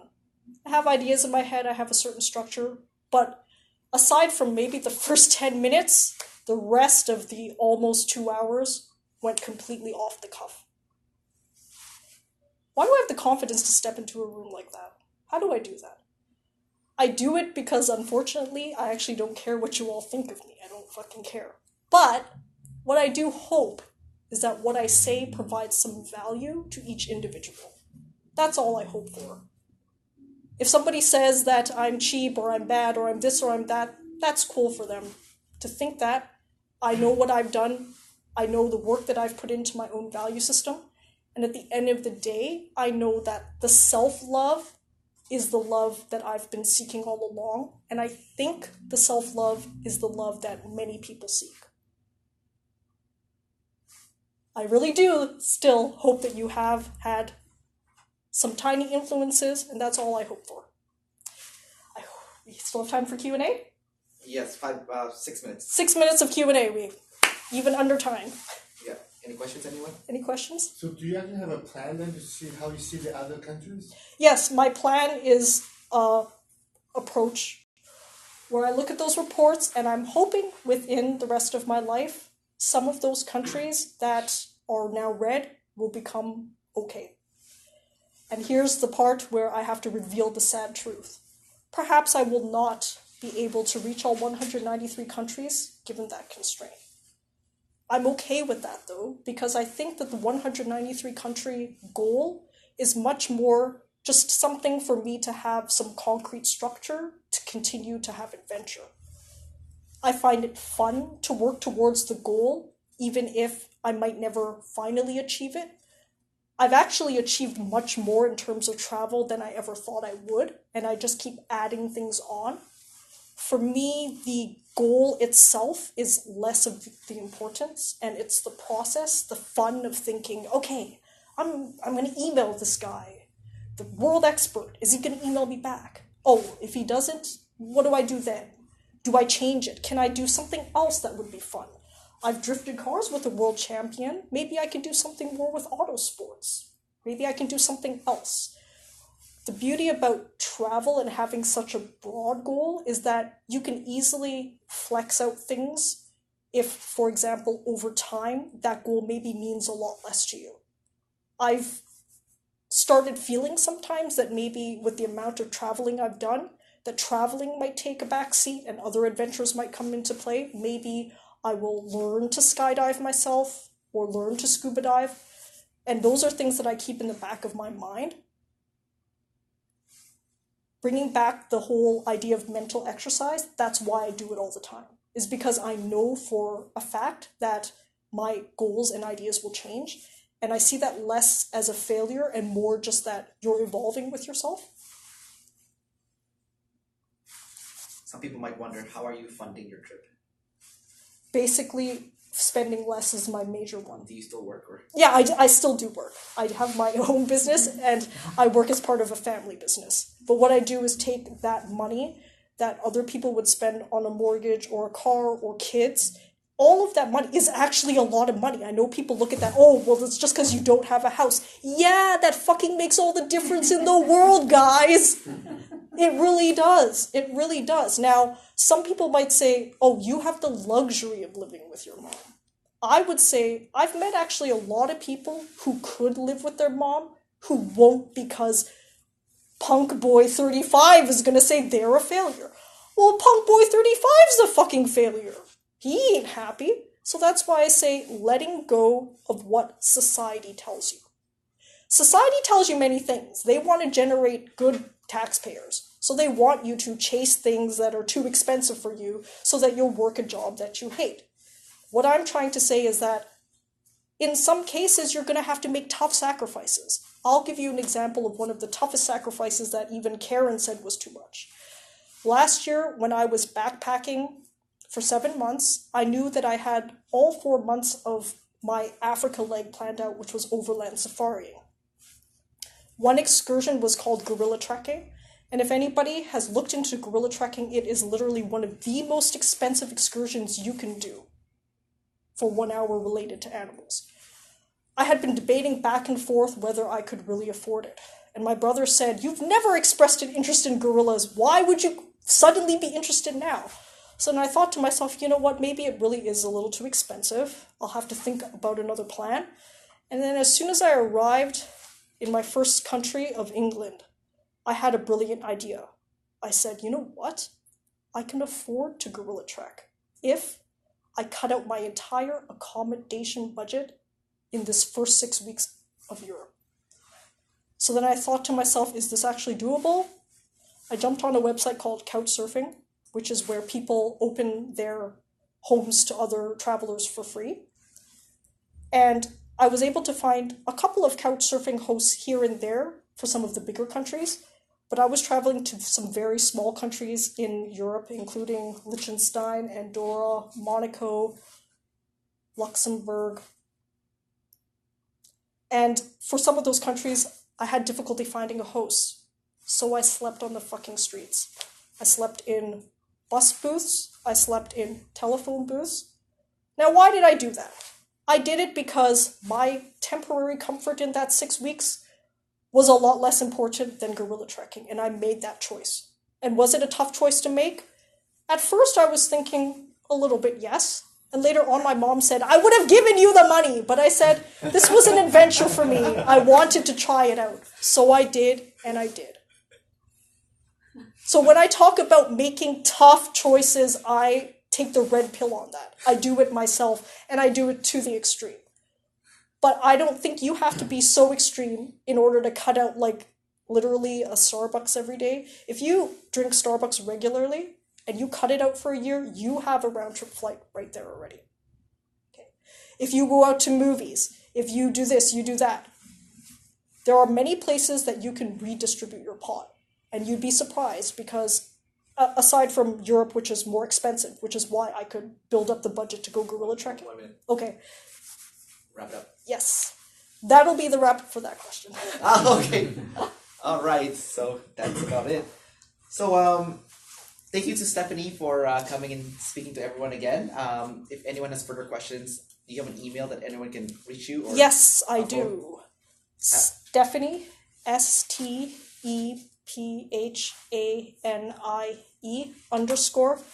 _SI @hotmail.com. My email is also on the meetup description page. Do you have YouTube videos or anything else online? Yes, I do. The whole channel is actually called The Horley Virgin. You can just type it into the YouTube search. THE space WHORELY. Just the word whore with an LY at the end. Yeah. Space VIRGIN. Yeah. The meetup description page also has a link to my Facebook profile, so you can friend me on Facebook. I've friended a couple of people. Her YouTube videos are very polarizing. Yeah, they are. I watch them. They're very polarizing. So, thank you, Stephanie, for giving today's talk. I think you gave us an insight on the extreme cheap, on like how to save money. Stephanie did provide everyone a second option. So she said that if you don't want to spend less money, you can just make more money. So I think I need to find a speaker later who's going to be the opposite of Stephanie. Who goes on extreme, like how to Kevin O'Leary. Yeah, extreme, like how to make so much more money that you can tip people if you want to. Kevin O'Leary. Because I don't think everyone is Yes. Stephanie levels extremeness. Yes. Don't think I've ever slept in a phone booth. I slept in a trailer before, but like. I also slept on a beach, in a castle, in a museum. So it worked. I also found out yesterday that there's a guy on YouTube who is quite wealthy from his YouTube following, but he purposely does these extreme challenges. Someone challenged him, Dubai, no money, 3 days. And he was doing it. And he was... I forgot. I will search up his name, and he basically was like riffing out loud, okay, what do? I could sneak into the lobby of a hotel and do all this stuff, but then in Dubai they might cut my hands off, and which is a little extreme. Dubai is actually one of the most liberal Middle Eastern countries, especially if you stay at the expat area. But it was funny to watch him conceptualize what he was going to do. I would say if you are sleeping outside and all that stuff, it's actually doable in Europe. Why don't you get a tent? I realized that after I camped in Africa that I'll probably keep a tent on me. Yeah, because that saves a lot of your problems. Yeah, it does save a lot of problems. Do you have any criteria or advice around couch surfing or any precautions around that? That is, I think, a bit of a complicated question. As a woman, you just have to be prepared that there are some men who proposition you. I've never been in a situation where they've pushed beyond me saying no. Because I'm a very honest person, I'm very clear. I actually have told this, what some people consider a crazy joke, but I've said it before just so people know what I'm about. I joke and I say, honestly, anybody who'd be prepared to rape me should be prepared to kill me because I'm not the type of person to keep my mouth shut. And there's that. And he has a reputation and a job. I don't think that that's something that he would want to venture into. Now, some people have said, for you to even say that is so nuts, and that's part of it. That they encounter a girl that's so nuts that they would say that. They're crazy, like, this person is just like... Yeah, you're crazy. Yeah. I don't want to mess this person. I don't want to mess with this person. People have asked me before, you don't tip, do you encounter problems? The complete opposite. People leave me alone. She ain't got no money, I'm messing with her. Because they have a whole tour group full of people. If they know that you're none, first, they don't pickpocket you. Second, they leave you alone. It's actually worked out really well in my favor. But of course, you pick up interesting and fun nicknames from your friends. But that's okay. I'm cool with that. And do you have any advice for people that tend to have too much stuff? Did you have any more advice around that when you got... I mean, you probably just leave it at your mom's place. You don't have to worry about it. But I travel with a carry-on, so I know the art of traveling with bare minimum. I approach to how you pare down everything else in your life is you really ask for the stuff. Do you really think you're going to go back and need it? Like, is it really important? And only you can answer that question. For me, people often ask me, what happens if your mom were gone one day and you had to be on your own? Let's say you had no house. I'd probably just buy myself a trailer and trailer around or a tent. I would never buy real estate in this overpriced market. Never. Never. It's not worth my money or time, not even worth thinking about. The only thing I would ever think about is things that are value, and there's no such thing as value in Vancouver. So it might involve things like moving out, moving to other cities, suburbs, other provinces. Yes, it sounds extreme, but you've brought up a good point. When you make decisions in your life, that actually indicates to you what's important. So if you buy that house instead of traveling, what that might signal to you is that actually the house is more important than traveling. And if that's the case, that's okay. Let yourself go. Then don't have all of those, oh, but then this and that and the other. Just say, I made my choice. Maybe I have my best friend over here who goes around the world, or that person over there who makes their tough choices in their life. They sleep in tents, they sleep on the street, whatever it is. But I'm okay with that now because I've decided that having a home is more important, or I've decided having kids is more important. That's actually a valuable conclusion to come to too, because then you don't have resentment. One thing I want you all to leave the room with, hopefully, is that you just decrease resentment in your life. Just a touch, okay? So if you've decided, I want that mortgage, I want that job, I want this, I want power, whatever it is, okay? Commit 100%. No, I want a house, but oh, look at all of this good stuff over here. Then commit 100%, focus on it. And you'll be happier. I think, I really do. I just sold all my stuff when I went away for 1 year. I sold everything, and all my sentimental stuff I had in 3 boxes. So I left one in my girlfriend's house and 2 in my mom's house. Yeah. That's. Did you do it on Craigslist or how did you? Yeah, sell Craigslist, Kijiji, Facebook. You would be surprised how easy to sell on Facebook actually. Facebook has been really good. Yeah, it's really good. It's just those 3. Oh, on my workplace I put on like advertisement to sell my stuff, but no one bought my stuff. So Craigslist, Kijiji, and Facebook. Yeah. Facebook. Even those 3 boxes, how much of it was really that important? I'm curious. Those were my sentimental stuff. Like, absolutely. I valued them, yeah. Okay. I didn't want to. But it was like Stuff 3... to Salvation Army. 3 boxes. Yeah, see? It's actually very little. 3 boxes, not that much. Yeah. Yeah, like I said, 2 in my mom's house and 1 in my girlfriend's. Yeah. Yeah. Oh, Because were you gonna... Yeah, so your thing got shut down. That's okay. But I can give you the file. Okay, yeah. So can you delete the stuff? Yeah, sure. Actually, do you have an SD card reader? Because I can just put my SD... Once you get rid If of you're it, willing to, I can just put my SD card in. Sure, yeah, that works. You have space here. Yeah. Did it run out of batteries or space? Battery. I don't. Yeah, why did you charge your battery? Oh, I did charge the battery. How come it died? It just died. I couldn't even turn it on. It's just like when your battery died last time. Yeah, Karen saved my ass. Oh no, yeah. I need to buy more batteries actually because I only have like 90 minutes worth of battery. I actually had another battery. I know. What did you? I know. It's just that I do. It's okay. Find somewhere else. You don't have to put the cables back. So I will make it. I was hoping to combine it. The full overlap. No, go over the line through everything. You can actually go to Burkina Faso safely with a tour also. They have a tour company that takes you there. It's okay to go. There's a tour company that takes you there. There's always a tour company. That would be a quick solution. That would be easy. Company that can take you to those avoid non-essential travel. Yeah, I think they donated to. Such a long vlog. Yes, it's going to be like my wife then. My wife wouldn't want to go too if it's... Which folder should I put it? Avoid... Oh, should I make it one? Yeah, let's put a speaker. Well, your wife is very paranoid about going to these countries, right? So we're going to what, Somaliland? Yeah, Somaliland's not even dangerous. Somaliland is part of Somalia, so she says she might not want to go because it's got the avoid non-essential. Somaliland has that? No, I mean... Somalia does, but not Somaliland. But it's not a separate country according to the... I never even checked. Somaliland is a part of Somalia. Yeah, and which doesn't go non-essential But travel. Somaliland says okay. You sure? I haven't even checked that one yet, but Yeah, I'm pretty sure it's okay. Somaliland, Check. I don't think it's a country, according to Canada. I'm just curious, what are the risks of traveling in China? No, for normal people, should be no risk. I just came back from there. Too much heat. See? That's why she might not want to go now, if she finds that out. Because it's not covered by insurance. Yeah, I'm trying to look for Somaliland. Yeah. No, it's not recognized Northern country. is different, but southern China, like. Does she only look at the we were Canadian there last website? year, Huh? Mainland and travel. we had a couple of nights. Advisory. I bet you if you go, I don't know yeah. if you happen to like if somebody just It was- Maybe you. I don't think there's any country that recognizes Somaliland. of course. Like UK usually do it.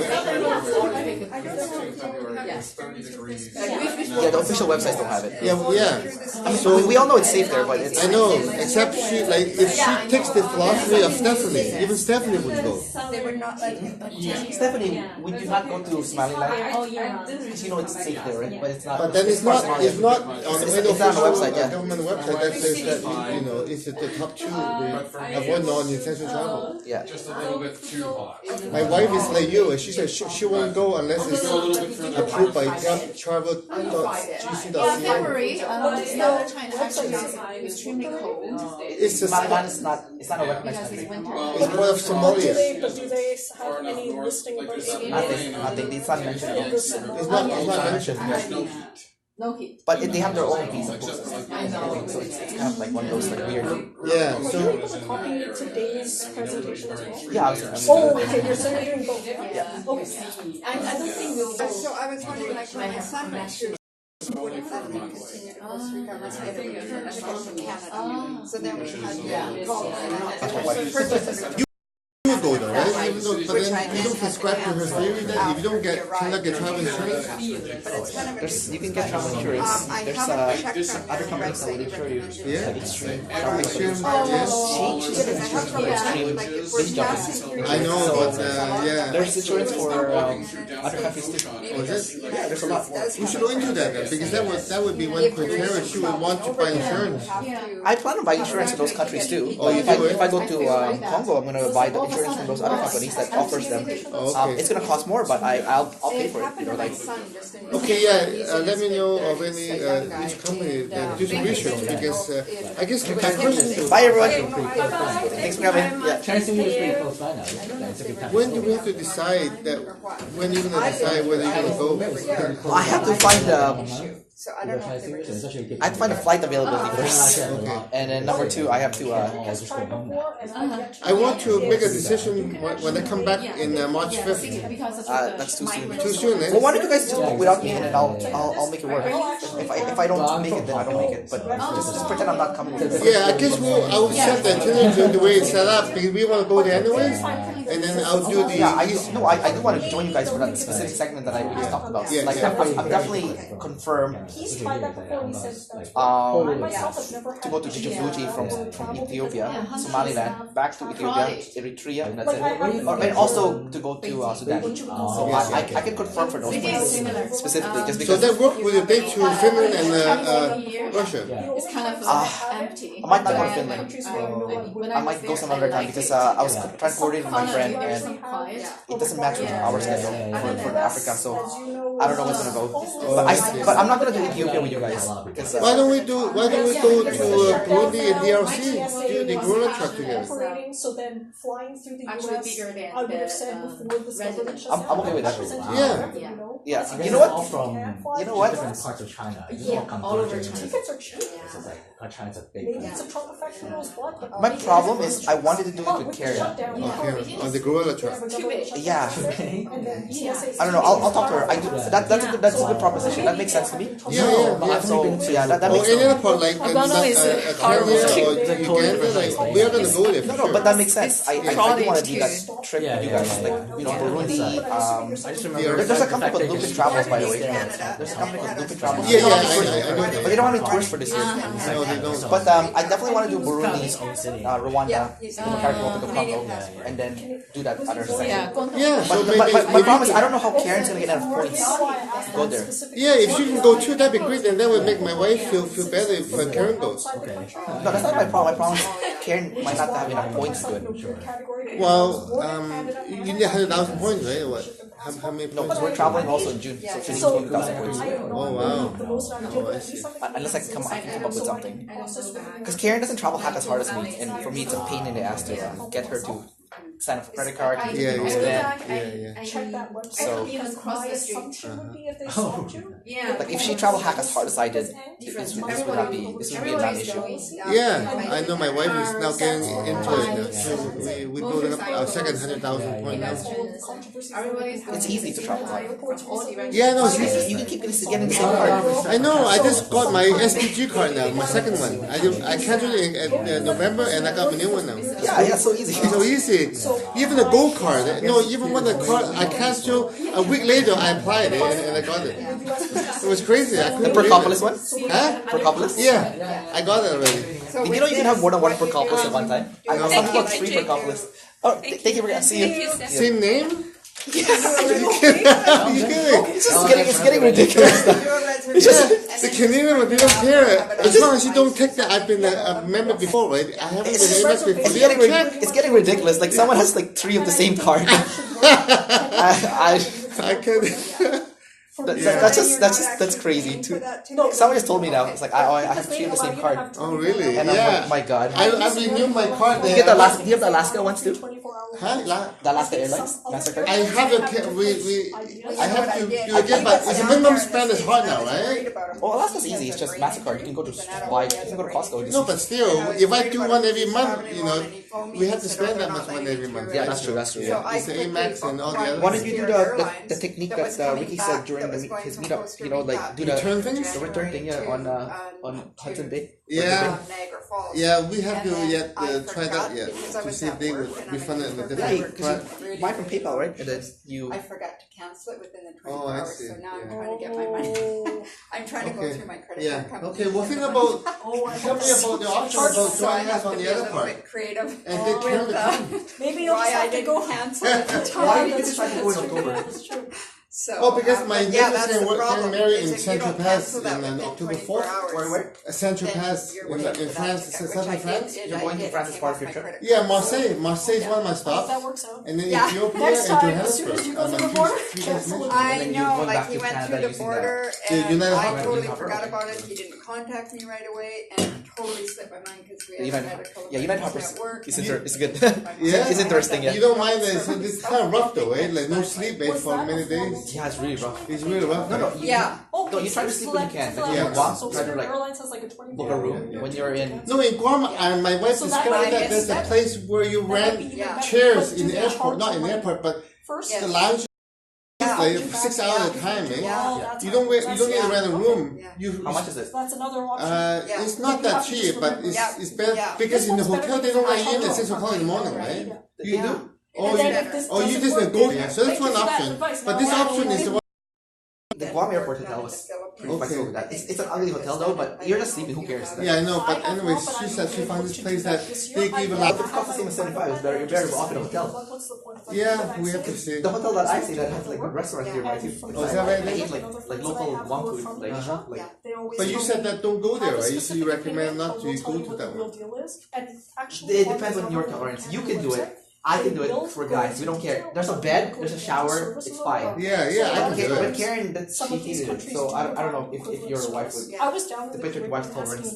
Like, for us, it's a bed, shower. Yeah, that's right. The bed is clean, the shower's clean. Okay. I don't care about how ugly the living room is. Yeah. Okay. So I'll think about that one. Yeah, because if you went earlier, like if you went in June, I can confirm you right now. We can go together, but you're not, so it's tougher. You go to Vietnam, right? thanks Yeah, because to I have my voucher's expiring. I have a 7-day free stay. 7-day free voucher at the JW Marriott. Wow, that's nice. Yeah. So I'm gonna use it. Yeah, of course. Yeah, at the island. No, but you could just not use points. You can get cheap flights. So cheap. China Southern goes to Vietnam like $5.99. I don't want to pay. And you can go back. It's cheap, like. But I don't want to pay $5.99. I want to pay $100. Yeah.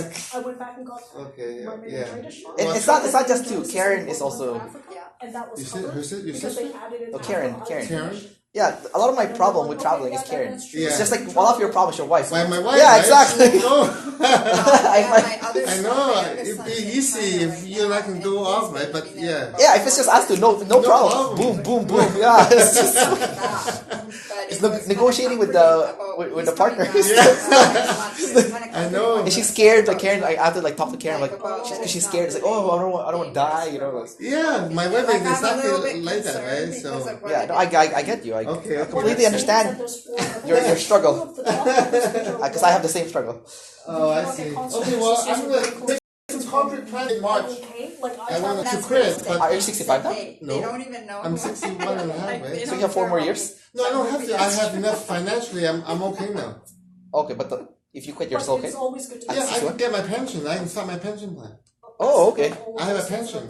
So if your employer doesn't let you off, then yeah, if they won't let me take 8 weeks off, I say goodbye. Here's my vaccination. That's my plan. But even before, so there's a very good likelihood. And you know what? You're China in terms of safety still high. You can't get your youth back. I know. So right now you can still go to these places. I know. You're still relatively fit. Yeah. Oh yeah, I want to do it before 65 because travel insurance is more expensive, eh? Yeah, and plus you're more physically fit right now. Yeah, so you I'm can very handle fit. it. I'm very fit right you now. can handle it. Yeah. Here you go, Steph. Everything's here. Thank you. All right, guys. Okay, thanks, Stephanie. Lock up the room. Yeah, I'll keep in touch. Yeah, I'll let you know. Okay. we're not on, like. All right, everyone, I gotta lock up the room. Yes. Everyone, if everyone just head over to the hallway, please. Sorry about that. I have the name of the company, by the way. Have you seen the shark head I have the anywhere? name of the company right now. Do you? My girlfriend sent it to me. I know.